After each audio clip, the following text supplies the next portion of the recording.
അസ്സലാമലൈക്കും dear friends, welcome back to ഷമീസ് കർവൾട്ട്. ഇന്ന് ഞാൻ വന്നിരിക്കുന്നത് തികച്ചും വ്യത്യസ്തമായിട്ടുള്ള ഒരു വെറൈറ്റി പലഹാരത്തിന്റെ റെസിപ്പി ആയിട്ടാണ്. അപ്പൊ നമുക്ക് വേഗം തന്നെ വീഡിയോയിലോട്ട് പോയാലോ. ഒരു സെക്കൻഡ്, നമ്മുടെ ഈ ചാനൽ പുതിയതായിട്ട് കാണുന്നവരും ഇതുവരെയും സബ്സ്ക്രൈബ് ചെയ്യാത്തവരും പ്ലീസ് ഒന്ന് സബ്സ്ക്രൈബ് ചെയ്തേക്കണേ. ഞാനിടുന്ന വീഡിയോസ് ഉടനടി കിട്ടുന്നതിനായി സബ്സ്ക്രൈബ് ബട്ടന്റെ തൊട്ടടുത്ത് കാണുന്ന ബെല്ലൈക്കൺ കൂടി ക്ലിക്ക് ചെയ്തിട്ട് ഓൾ എന്ന ഓപ്ഷൻ എനേബിൾ ചെയ്യാനും മറക്കല്ലേ. മിക്സിംഗ് ബൗളിലേക്ക് 1.5 കപ്പ് ഗോതമ്പ് പൊടി ഇട്ട് കൊടുക്കാം. ഞാനിവിടെ എടുത്തിട്ടുള്ളത് 250 ml കപ്പിന്റെ അളവാണ്.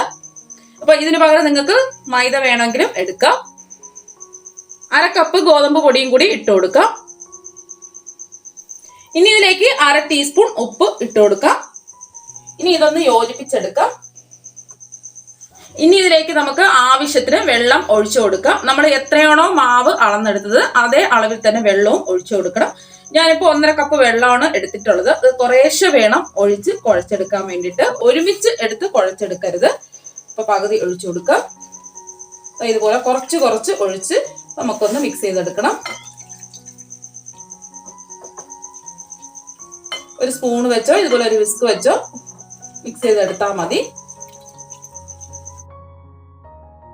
ഇനി ഇതിലേക്ക് 1/2 കപ്പ് വെള്ളവും കൂടി ഒഴിച്ചു കൊടുക്കാം. 1/2 കപ്പ് മുഴുവനും ഒഴിച്ചു കൊടുത്തിട്ടുണ്ട്. ഇനി കട്ടകളൊന്നും ഇല്ലാതെ നല്ലോണം ഒന്ന് മിക്സ് ചെയ്തെടുക്കണം. ഇനി നോക്കിയിട്ട് വേണമെന്നുണ്ടെങ്കിൽ വെള്ളം ചേർത്ത് കൊടുത്താൽ മതി. ഒട്ടും കട്ടകളൊന്നും ഇല്ലാതെ ഒന്ന് മിക്സ് ചെയ്തെടുക്കാം. ഇപ്പൊ കട്ടകളൊന്നും ഇല്ലാതെ നല്ലോണം കലക്കി യോജിപ്പിച്ചെടുത്തിട്ടുണ്ട്. അഥവാ കട്ടകളൊക്കെ ഉണ്ടെന്നുണ്ടെങ്കിൽ ഒന്ന് അരിച്ചിട്ട് വേണം എടുക്കാൻ വേണ്ടിയിട്ട്. വലിയ ഹോളുള്ള അരിപ്പയെ കൂടെ ഒന്ന് അരിച്ചെടുക്കുക. അപ്പൊ ഈസി ആയിട്ട് നമുക്ക് അരിച്ചെടുക്കാൻ പറ്റും. ഇപ്പൊ ഇതില് കട്ടകളൊന്നുമില്ല, അതുകൊണ്ട് ഞാൻ അരിച്ചെടുക്കുന്നില്ല.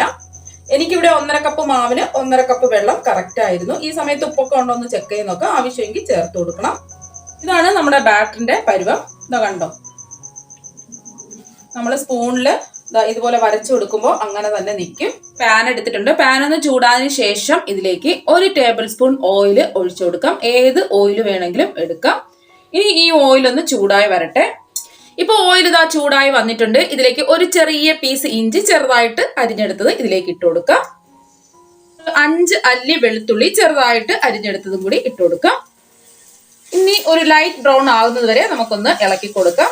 ഇതിന്റെ പച്ച മണമൊക്കെ ഒന്ന് പോയി കിട്ടണം. ഫ്ലെയിം മീഡിയം ഫ്ലെയിം വെച്ച് കൊടുക്കുക. ഇപ്പൊ ഇഞ്ചിയുടെയും വെളുത്തുള്ളിയുടെയും പച്ചമണമൊക്കെ ഇതാ പോയി കിട്ടിയിട്ടുണ്ട്. ഇനി ഇതിലേക്ക് ഒരു മീഡിയം സൈസ് സവാള ചെറുതായിട്ട് കട്ട് ചെയ്തെടുത്തതും കൂടി ഇട്ട് കൊടുക്കാം. ഇനി അടുത്തതായിട്ട് നമുക്ക് വേണ്ടത് 2 പച്ചമുളകാണ്. ഒരു മീഡിയം സൈസ് പച്ചമുളകാണ് ഞാൻ എടുത്തിട്ടുള്ളത്. അധികം എരിവൊന്നുമില്ല. എരിവുള്ള പച്ചമുളകാണെന്നുണ്ടെങ്കിൽ ഒരു പച്ചമുളക് എടുത്താൽ മതി. ഇത് ചെറുതായിട്ട് കട്ട് ചെയ്തത് ഇതിലേക്ക് ഇട്ട് കൊടുക്കാം. ഇനി സവാള ഒന്ന് വഴത് കിട്ടുന്നതിന് വേണ്ടിയിട്ട് നമുക്ക് ഒരു 1/2 ടീസ്പൂൺ ഉപ്പ് ചേർത്ത് കൊടുക്കാം. പിന്നീട് നോക്കിയിട്ട് വേണമെന്നുണ്ടെങ്കിൽ ആവശ്യത്തിന് ഉപ്പ് ചേർത്ത് കൊടുക്കാം. ഇനി ഒന്ന് ഇളക്കി കൊടുക്കാം. ഗോൾഡൻ നിറമൊന്നും ആകണ്ട, ചെറുതായിട്ടൊന്ന് വാടി വന്നാൽ മാത്രം മതി. ഇനി ഇതിലേക്ക് ഒരു മീഡിയം സൈസ് തക്കാളി ചെറുതായിട്ട് കട്ട് ചെയ്തെടുത്തത് ഇതിലേക്ക് ഇട്ട് കൊടുക്കാം. ഒന്ന് ഇളക്കി കൊടുക്കാം. ഈ തക്കാളി ഒന്ന് വാടി വരണം. ഇപ്പൊ നമ്മള് തക്കാളി ചെറുതായിട്ട് കട്ട് ചെയ്തെടുത്തത് കൊണ്ട് പെട്ടെന്ന് തന്നെ വാടി കിട്ടും. അപ്പൊ ഇങ്ങനെ ഒന്ന് ആക്കി കൊടുക്കാം. പെട്ടെന്ന് തന്നെ ഉടഞ്ഞിട്ടുകയും ചെയ്യും. അപ്പൊ തക്കാളിയൊക്കെ ഒന്ന് ഉടഞ്ഞു കിട്ടിയിട്ടുണ്ട്. ഇനി ഇതിലേക്ക് കുറച്ച് കാബേജ് നീളത്തിൽ കട്ട് ചെയ്തതും കൂടി ഇട്ട് കൊടുക്കാം. അപ്പൊ നിങ്ങളുടെ കയ്യിൽ എന്തൊക്കെ പച്ചക്കറി ഉണ്ടോ അതൊക്കെ ഇട്ട് കൊടുക്കാം. ഇനി അടുത്തതായിട്ട് നമുക്ക് ചേർക്കാനുള്ളത് ഒരു ക്യാരറ്റ് ഇതുപോലെ ഗ്രേറ്റ് ചെയ്തെടുത്തതാണ്. ഇതും കൂടി ഇതിലേക്ക് ഇട്ട് കൊടുക്കാം. ഗ്രേറ്റർ ഉണ്ടെങ്കിൽ ഗ്രേറ്റ് ചെയ്തെടുക്കാം, അല്ലെങ്കിൽ ചെറുതായിട്ട് കട്ട് ചെയ്തെടുത്താലും മതി. ഇനി ഒന്ന് ഇളക്കി കൊടുക്കാം.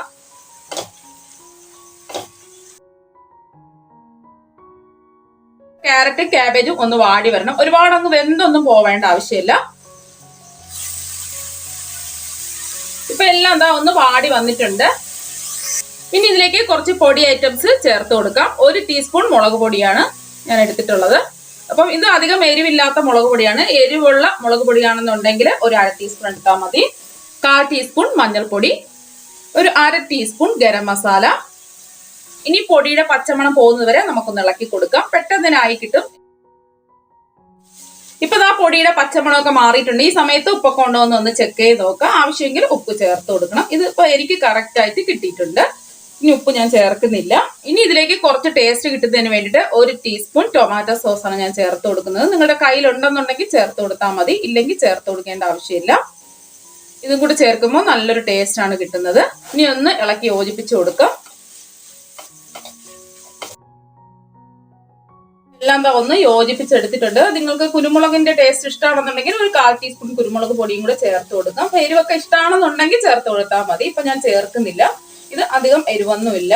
കുറച്ച് മല്ലിയില ചെറുതായിട്ട് കട്ട് ചെയ്തെടുത്തും കൂടി ഇട്ട് കൊടുക്കാം. അപ്പൊ മല്ലിയില താല്പര്യം ഉണ്ടെന്നുണ്ടെങ്കിൽ ഇട്ട് കൊടുത്താൽ മതി. ഇഷ്ടമല്ല എന്നുണ്ടെങ്കിൽ കുറച്ച് കറിവേപ്പില ഇട്ട് കൊടുത്താലും മതി. ഒന്ന് ഇളക്കി യോജിപ്പിച്ചു കൊടുക്കാം. എല്ലാം ഒന്ന് യോജിപ്പിച്ചെടുത്തിട്ടുണ്ട്. നമുക്ക് ഫ്ലെയിം ഓഫ് ആക്കിയതിന് ശേഷം വേറെ പാത്രത്തിലോട്ട് ഇതൊന്ന് തണുക്കാൻ വേണ്ടിയിട്ട് നമുക്ക് മാറ്റി വെക്കാം. ഇനി നമുക്ക് വേണ്ടത് അരി വാർക്കുന്ന ഒരു പാത്രമാണ്. ഇനി ഈ അരി വാർക്കുന്ന പാത്രത്തിന്റെ മുകളില് ഇതുപോലെ ക്ലിംഗ് റാപ്പ് വെച്ച് ഒന്ന് കവർ ചെയ്ത് കൊടുക്കാം. മുഴുവനും വേണ്ട, മുകൾ ഭാഗം മാത്രം മതി. ഇപ്പൊ കവർ ചെയ്ത് കൊടുത്തിട്ടുണ്ട്. ഇനി ഇതിന്റെ പുറത്ത് ചെറിയ ചെറിയ ഹോൾ ഇട്ട് കൊടുക്കാം. ഒരു 7 ഹോൾ ഇതുപോലെ ഒന്ന് ഇട്ട് കൊടുക്കണം. അവിടെ ഇവിടെ ആയിട്ട് ഇട്ട് കൊടുക്കാം.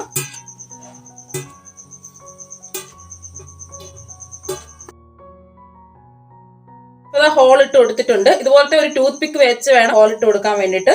ചെറിയ ഹോൾ ആയിരിക്കണം. ഇനി ഒരു അടുകട്ടിയുള്ള ഒരു പാത്രം എടുക്കാം. ഇതിലേക്ക് ഒരു 4 കപ്പ് വെള്ളം ഒഴിച്ചു കൊടുക്കാം. ഇപ്പൊ ഞാൻ ഫ്ലെയിം ഓൺ ആക്കി കൊടുത്തിട്ടുണ്ട്.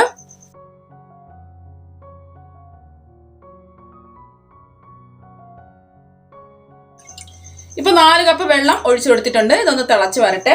ഇപ്പൊ വെള്ളം തിളച്ചിട്ടുണ്ട്. ഇനി അരിവാല വെച്ചു കൊടുക്കാം. ഫ്ലെയിം ഹൈ ഫ്ലെയിം വേണം വെച്ചു കൊടുക്കാൻ വേണ്ടിയിട്ട്.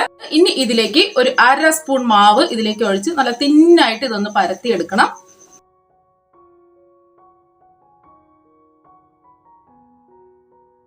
ഇപ്പൊ ഒന്ന് പരത്തി കൊടുത്തിട്ടുണ്ട്. ഇനി ഇതിന്റെ മുകൾ ഭാഗം എല്ലാം ഒന്ന് ഡ്രൈ ആയി കിട്ടണം. പെട്ടെന്ന് ആയി കിട്ടും. ഒരു 30 സെക്കൻഡ് ആയിട്ടുണ്ട്. ഇനി ഫ്ലെയിം കുറച്ച് വെച്ച് കൊടുക്കാം.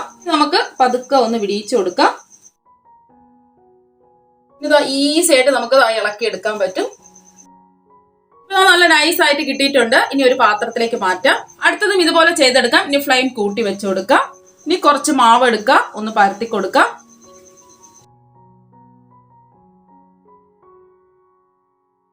ഇപ്പൊ ആയിട്ടുണ്ട്. ഇനി ഫ്ലെയിം കുറച്ച് വെച്ചു കൊടുക്കാം.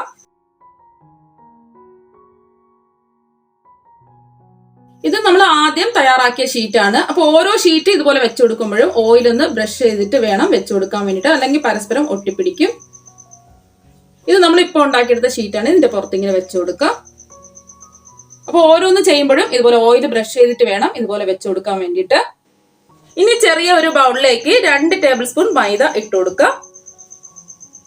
ഇനി ഇതിലേക്ക് ആവശ്യത്തിന് വെള്ളം ഒഴിച്ച് ഒന്ന് കുഴച്ചെടുക്കണം. ഒരു 1/4 കപ്പ് വെള്ളം എടുത്ത് കുറേശ്ശെ വെള്ളം ഒഴിച്ച് വേണം ഇത് കുഴച്ചെടുക്കാൻ വേണ്ടിയിട്ട്. ഇപ്പൊ കട്ടകളൊന്നും ഇല്ലാതെ മിക്സ് ചെയ്തെടുത്തിട്ടുണ്ട്. ഇപ്പൊ നമ്മുടെ ഷീറ്റ് എല്ലാം റെഡി ആയിട്ടുണ്ട്.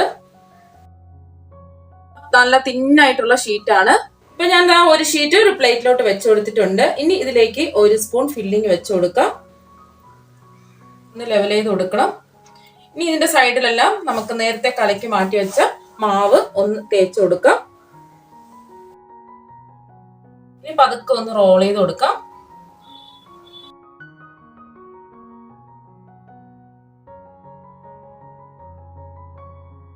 ഇപ്പൊ ഞാൻ റോൾ ചെയ്തെടുത്തിട്ടുണ്ട്. ഇപ്പൊ ഞാൻ ഫ്ലെയിം ഓൺ ആക്കി ഒരു കടായിൽ കുറച്ച് ഓയിൽ ഒന്ന് ചൂടാക്കാൻ വെച്ചിട്ടുണ്ട്. ഏത് ഓയിൽ വേണമെങ്കിലും എടുക്കാം. ഇപ്പൊ ഓയിൽ ചൂടായി വന്നിട്ടുണ്ട്. ഇനി ഓരോന്നും എണ്ണയിലിട്ട് ഇത് വറുത്ത് കോരിയെടുക്കാം. ഫ്ലെയിം മീഡിയം ഫ്ലെയിം വെച്ച് കൊടുക്കുക. ഒരു സൈഡ് ഒന്ന് മൊരിഞ്ഞു വന്നതിന് ശേഷം ഇതൊന്ന് തിരിച്ചിട്ട് കൊടുക്കാം.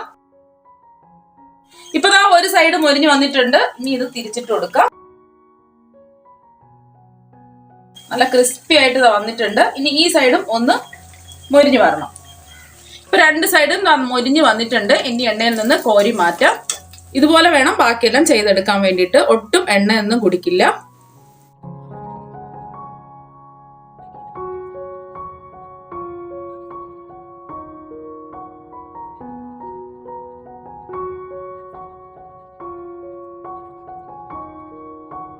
അപ്പൊ നമ്മുടെ ക്രിസ്പി പലഹാരം ഇവിടെ റെഡി ആയിട്ടുണ്ട്. ഒന്ന് മുറിച്ച് കാണിച്ചു തരാം. നല്ല ക്രിസ്പി ആയിട്ടിരിപ്പുണ്ട്.